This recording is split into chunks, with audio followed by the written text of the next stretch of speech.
Ellefson here. We are at Winter NAMM 2010 here in the PV booth, hanging with a bass legend, Rudy Sarzo. How are you, man? Hey, you are a legend. Well, hey, he taught me some Spanish because we just did an autograph signing, and all these people would come through, and since you're like quadrilingual or trilingual, try anything. Right? Yeah, you try a little Japanese, a little Spanish. So we have dos bajo, Dos senor. bajos. Dos bajo. Un bajo, dos bajos. Dos bajistas. No, bajistas is what it is. Okay. Yeah. So if you play the bajo, you're a bajista. Just like when you drink coffee, you're a barista. A barista. There you go. So anyway, hey man, it's great to see you as always. We always see each other here, usually every year. We do like a tag team autograph session. It's good fun. Yeah. It's good fun. Yeah. There's a lot of love in the bass kingdom, and that's what we love about being bass players. We stick together. You know, we're kind of like like in Spinal Tap. We're like the guy in the middle. You know, that.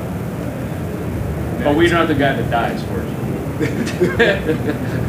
But actually, that we can share some Spinal Tap moments, you and I. Between the careers we've had, yes. Now you, like, playing with Bush or Cult, playing with Dio, played with Whitesnake, played with Ozzy Osbourne, on and on and on, an A-list resume. Now, the funny thing, both of us have signature basses with Peavy. Yes, we do. And in fact, you know what? Here's mine. Since you get to hold yours, I get to hold mine. And there we go. Talk to me about yours. Tell the viewers about yours. Actually, this is the 25-year anniversary PD that was actually introduced to us. And back in my Whitesnake days, Adrian Vandenberg, we had a signature model of PD. He had his guitar and my bass. So basically, this is pretty much cosmetically, this is the way it looked. But this is actually a Cirrus, which is what I've been playing the Cirrus since day one when it was introduced at the NAMM show. As a matter of fact, I took that bass home with me, the one that was here, the demo, the prototype, and I was stolen in Valencia, Spain. So if you see any gypsies out there with a Cirrus PV bass, I want it back. Give it back. If you see it on eBay, it's Rudy's. Give it back. Right. Actually, he stole it from Peavy. You should probably get back to Peavy. Wow! That was given to me. Okay, all right. We'll give you that. Yeah. Now the thing of it is, it's cool because I was looking at our photos we're signing, right? And yours, it's funny. We both kind of have a similar way that we play, pretty aggressive, attack, and everything. And it's funny because yours is 35-inch neck, or right? I believe it's 35-inch, right? Or did you do 34? It is a 35. I might do something 34 in the future because it has a whole different tension. But I would love to have a 34 with double octave 24 frets. Oh, interesting. Which is the reason why I lean towards the 35, because it's easier to. What's interesting, mine is pretty traditional as far as just PJ, standard, 4-in-a-line, pretty standard, standard kind of stuff. Yours is definitely a much more high octane, high output, active electronics, 35-inch scale. You kind of went way more with a modern, really high attack. Well, this is the original PV Sarzo was pretty much like this, and they built the Cirrus, which is what was like the next level Sarzo bass. I was trying to see there's one over here, but off camera. But no, I've always leaned towards basses like that. My original intent with my signature model way back in the late 80s, early 90s, was to deliver a bass that had the quality of a $2,000 or $3,000 bass under $1,000. Right. And I knew that PV could deliver it. They did. As a matter of fact, if you go on any of the websites that reviews instruments, that one has a 5-star across the board every time you go to No kidding. And what is the list price on that? Is it like right at $1,000 or $12? No. This one is like $2,500. 25. Oh, okay, gotcha. Yeah, it's the same price range as the standard Cirrus. And it is interesting you say that because the Cirrus bass, even if you go to like the PD.com, the Cirrus bass has been, especially over in the last say 10 years, is highly respected along with all of the other high-end manufacturers. Certainly one of the most respected basses, and that started with Rudy's idea of what he did, so we kind of come full circle back to the Sarzo model. This is home. Awesome. This is not even. This is an extension of it for me. Okay. And it's with you and me, we don't play crap.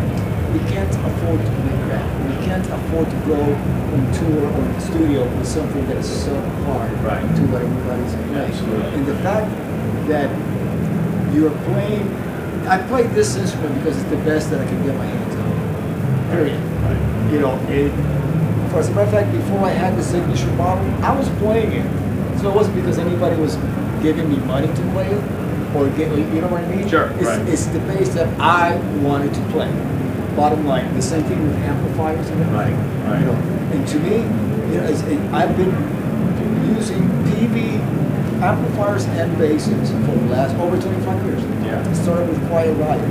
And there's some great pictures in the vault that I've seen actually of PV. There's just like some old posters and pictures of you with this massive PV backlight it's the 80s. behind you. It's Man, the 80s. awesome. You know, right now, all I need is just basically, you know, one BB3 and a BB8, Right. and I'm set. That stuff is great, isn't it? Those new, It is those fantastic. new BV One of the products. things that I love awesome. about the bass cabinet Yeah. is that, you know, we were talking about this yesterday. You know, we've always had the problem in the bigger venues where you get that sub harmonic going and it's just rolling everywhere. You really don't need that because you want the punch to come from the kick drum, and you want that tight tone to come from your bass. You don't want your bass to be rolling all over the place, Right. and that takes care of that.